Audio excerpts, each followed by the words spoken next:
All right, here we are again. No injector pulsing. See, so I got the test light right here. It's hooked up to hot, and as you can see, nice ground. Let's see if I can get the camera down here.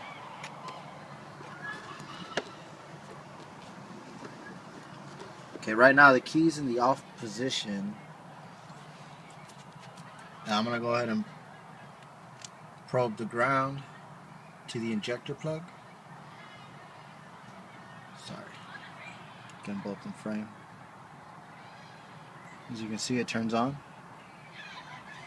And also when I hit the hot side, key's off, it also comes on. Go to the other side over here. Also have the injector unplugged.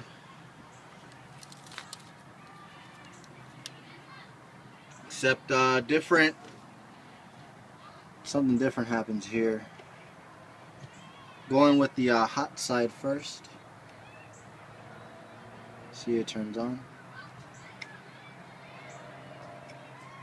And for the ground side, it turns on. That's with all the injectors plugged.